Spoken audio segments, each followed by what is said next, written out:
Hi there, and welcome back to Timeless Wisdom. Have you ever heard anyone say that life after 80 can feel less like living and more like simply getting by? It's not something people often admit, but the reality is that growing older doesn't always come packaged with endless wisdom, calm, and gentle mornings. Sometimes it brings unexpected weakness in your legs or worries you never imagined you'd have to carry. If you've made it to this stage of life, you've worked hard, faced struggles, given your all, and built so much. But once your 80s arrive, the world can shift in subtle ways that are hard to describe unless you're experiencing it yourself. For a while, you might see the same familiar face in the mirror, but your energy, memory, and independence may start to fade, slowly and quietly. These are things most people don't talk about, and they're rarely mentioned in books or retirement guides. Yet this phase of life can challenge you in unexpected ways, not just in your body, but emotionally, mentally, and spiritually as well. Today's video isn't about creating fear. It's about being honest and aware. It's about giving a voice to what many older adults feel, but often keep to themselves. We're here to help you get ready, both in your mind and in practical ways, for the unseen challenges that can appear as you enter your 80s. I'll be sharing 7 difficult but important truths about life after 80. Truths that will help you face this stage with courage, dignity, and a sense of control. Because preparing yourself doesn't mean you're being negative, it means you're choosing to be strong. Let's get started. Reality 1: the disappearing circle of people. By the time you reach 80, your phone doesn't ring as often. Not because people don't care, but because many of them are no longer around to call. One of the most painful realities of old age is the quiet loss of your circle. Friends passing away, neighbours moving to assisted living, even family becoming less available as they manage their own busy lives. It's not just about death, it's about absence, the kind that creeps in slowly. The lunch you used to share with a friend every Tuesday doesn't happen anymore. The familiar voice you once heard every Sunday after church is gone. And the worst part, no one replaces them. People your age are thinning out, and younger folks don't quite fill the same space in your heart.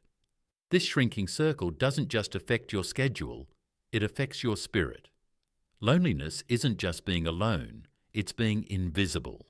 It's waking up and realizing that fewer people know your story, that fewer people remember you in your prime, that fewer people check if you're okay. And when you lose those connections, your sense of self can slip too. You start wondering if you still matter, if anyone would notice if you stayed in bed all day. That's why this first truth is so important to face. Your social circle will change after 80, sometimes faster than you expect. But here's the counterbalance. You have the power to plant new seeds, even now. Some seniors start volunteering, not to feel useful, but to feel connected. Others find joy in small, consistent interactions, like chatting with the same cashier at the local store, or joining a library book club for seniors. The point isn't to rebuild what's gone, it's to make sure you're not drifting alone in silence. If you're over 80 and you felt that emptiness, the ache of fewer familiar voices, you're not imagining it. It's one of the hardest transitions of aging, but naming it and reaching toward even one new connection can be a lifeline. Because while the past may be fading, your story is still unfolding, and someone, somewhere, still needs to hear it. Reality 2: the body's subtle rebellion. After 80, your body doesn't just age, it negotiates. One day, your knees work just fine. The next, they ache with every step. It's not the dramatic decline that gets most older folks, it's the quiet rebellion, the stiffness that wasn't there last week, the appetite that disappears without warning, the nap that feels more like a necessity than a choice. Many people expect their strength to fade gradually, but what surprises them is how inconsistent things become. You might sleep fine for 3 nights, then suddenly find yourself awake at 3 a.m., staring at the ceiling.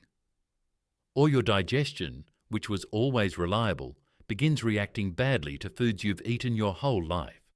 It's like your body keeps changing the rules without telling you. This unpredictability can make you feel betrayed by the very body you've lived in for decades.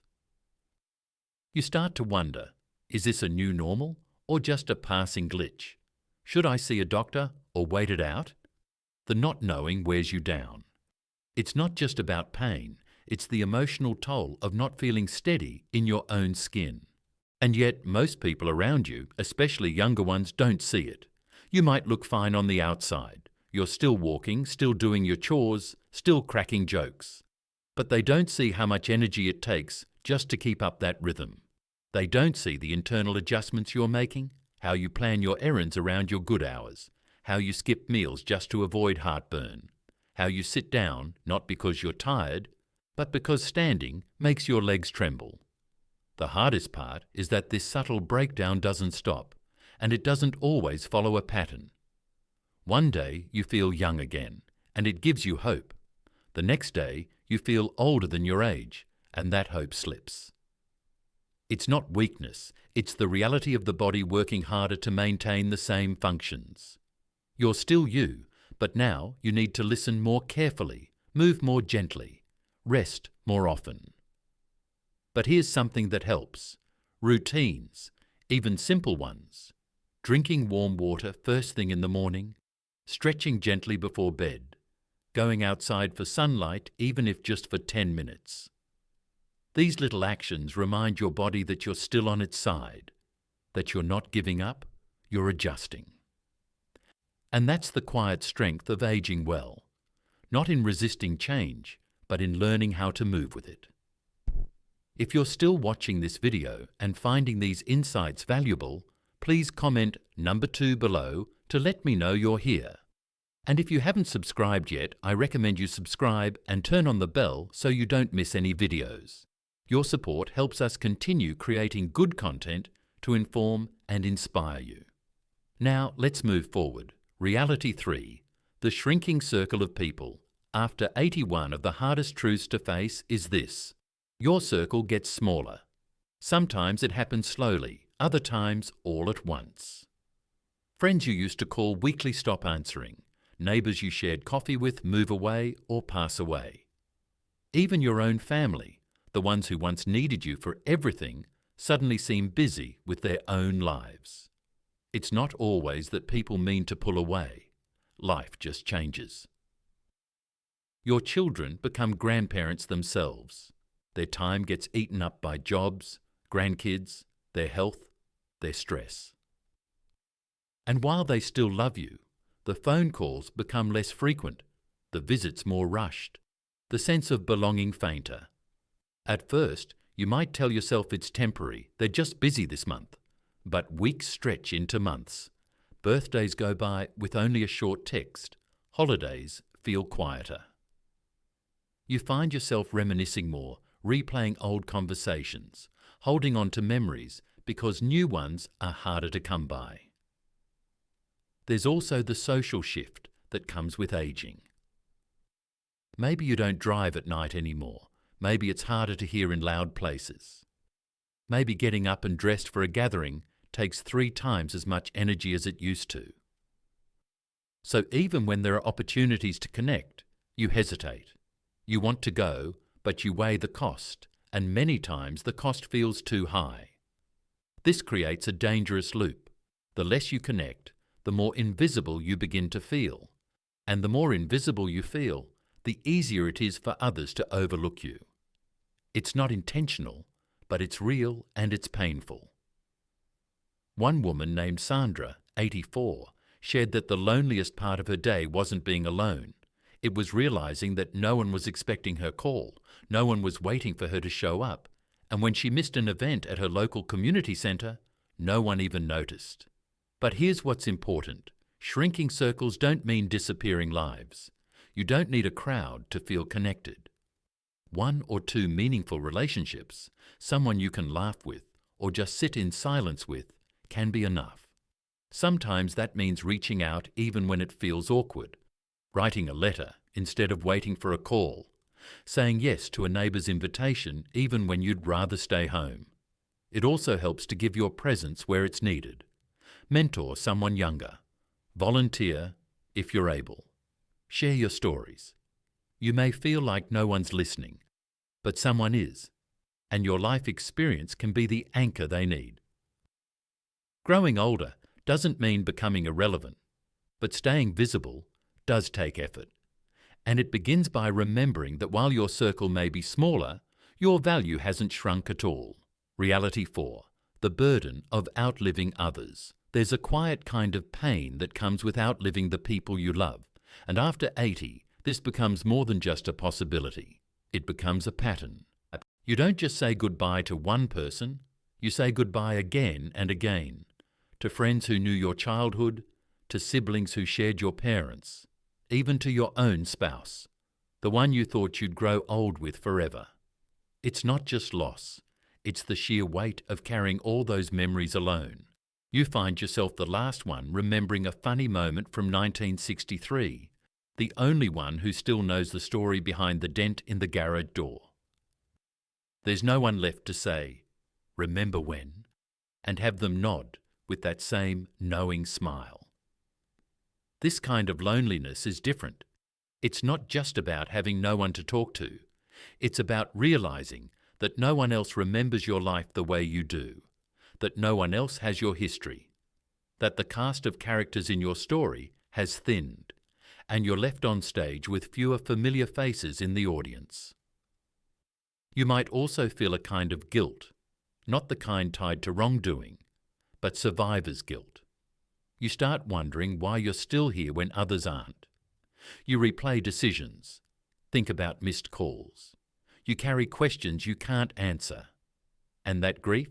It doesn't fade, it just changes shape. One man named Robert, 87, said the hardest part of aging wasn't his aching knees or his blurry vision. It was the mornings when he reached for the second coffee mug out of habit, or the way he sometimes heard his wife's voice in his head, answering a question he never asked aloud. But there's something we don't talk about enough. There's strength in being the one who remembers. There's courage in waking up to a quieter house and still choosing to get out of bed. There's beauty in telling the stories of those who are gone, in keeping their legacy alive through your own voice. If you're still watching this video and finding these insights valuable, please comment number 4 below to let me know you're here. And if you haven't subscribed yet, I recommend you subscribe and turn on the bell so you don't miss any videos. Your support helps us continue creating good content to inform and inspire you. Now, let's move forward. Reality 5. The shrinking of personal freedom. After 80, something strange starts to happen. Even if you're still sharp, still capable, and still independent, people begin to treat you like you're not. Your freedom, little by little, starts to shrink. It begins with small things. Maybe your children insist on driving you everywhere, even when you know you're perfectly fine behind the wheel. Or they start questioning what you eat, when you sleep, how you take your pills. It's not that they don't love you, it's that their worry makes them overstep. And suddenly, you're not the one making the final call. You're being advised, guided, or gently pushed. This is when frustration creeps in. You know your own limits. You've earned the right to choose what matters. But the world around you starts deciding for you, as if old age cancels out a lifetime of judgment and self-control. You may even feel invisible in conversations, as if your preferences don't weigh as much as they used to. One woman named Joyce, 84, shared how her daughter started organising every part of her day, from morning walks to what shows she watched.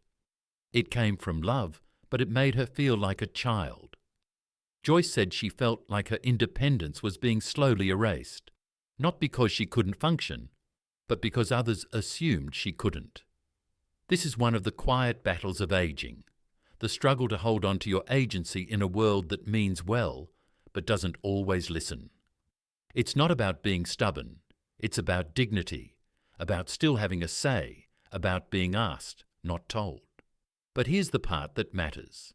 Setting boundaries at this stage isn't selfish. It's necessary. You can say, "I appreciate your help, but let me handle this." You can express when something doesn't sit right. The people who love you might be surprised at first, but over time they'll learn to respect it. Because the truth is, the more you protect your independence, the longer you stay connected to the world in a way that matters. Choices, what to eat, who to visit, how to spend your time, aren't just preferences. They're expressions of your identity. And no matter how old you are, your identity deserves space. Reality 6. The emotional cost of outliving others. One of the hardest things that comes after 80 isn't physical pain. It's emotional loss. You start to notice that the people who once filled your days, your phone calls, your holidays, begin to disappear. Old friends pass, siblings fade, sometimes even a spouse. And what's left behind isn't just sadness. It's a strange quietness that settles into your routines. Grief at this age doesn't always come in waves like it used to. It comes in stillness. You wake up and realize there's no one to call about a memory from 40 years ago. No one who really remembers you from your 20s. No one who understands the inside jokes, the way you used to laugh back then. That kind of loneliness isn't loud. It's just always there in the background, like an old radio humming softly.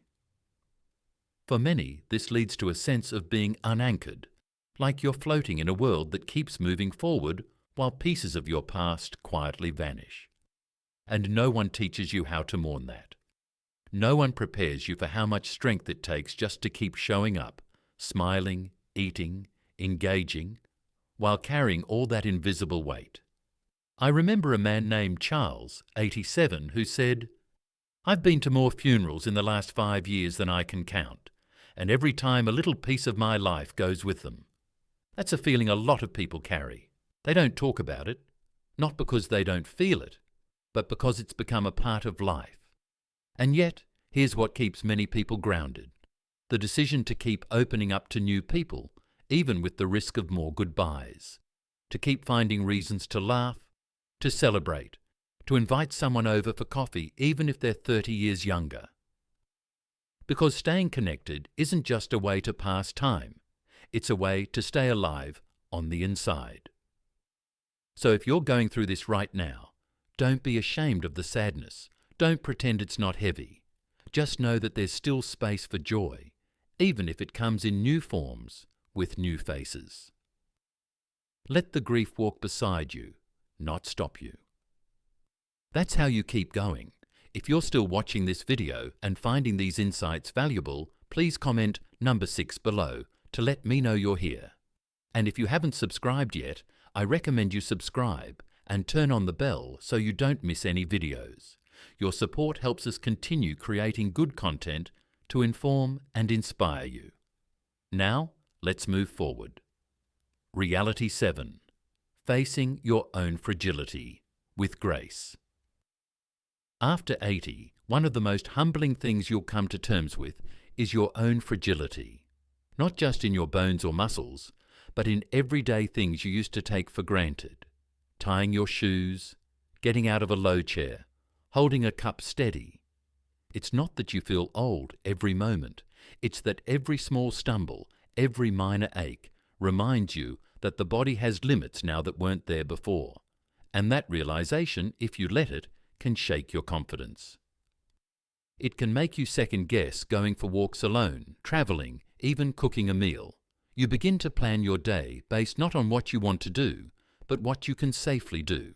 And that shift, while practical, can start to make your world feel smaller. But here's the key. Fragility is not weakness. It's wisdom in motion.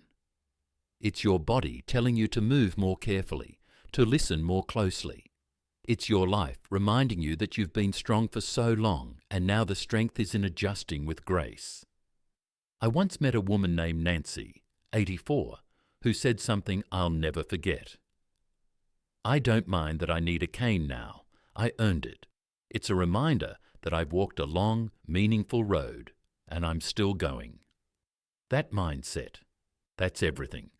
Because while some people try to hide their limitations or pretend they're still 60, others find strength in adapting. They use tools, they ask for help, they take their time. And in doing so, they preserve their independence longer than those who refuse to accept the truth of their body's changes. So don't fight your fragility. Learn to work with it. Strength after 80 isn't about pushing through pain or proving you can do everything on your own. It's about choosing what matters most, preserving your energy, and continuing to show up, present, grateful, and wise. What matters most is how you carry yourself through it all, with courage, dignity, and a quiet kind of strength that only those who've lived long enough can understand. Wrapping up, reaching your 80s and beyond isn't just about managing changes in your body. It's about meeting some of life's deepest challenges with courage and an open heart. You don't have to pretend that every day is easy, because it's not. But there's real strength in understanding these truths and facing them with wisdom instead of worry. Remember, you matter. Your life, your experiences, your laughter, and your resilience are as important now as ever. You are not alone, and you are certainly not forgotten. Care for your mind as well as your body. Allow yourself to feel your emotions, even the difficult ones. Acknowledge moments of loneliness, but don't let them take over. Keep your curiosity alive, stay engaged, be generous when you can, and always choose kindness. And when your steps slow down, hold your head high. You've earned every one. Thank you so much for spending time with us today here at Timeless Wisdom. We'd love to hear from you. Please share in the comments one insight you gained from today's video and how you'll use it in your own life. Your thoughts mean a lot to us, and reading your comments encourages us to keep creating content that supports and inspires you. If you found value in this video, don't forget to like, subscribe, and share with others who might benefit. Your support helps us continue to bring helpful and uplifting messages your way. Thanks for watching, and we can't wait to see you again in our next video on Timeless Wisdom.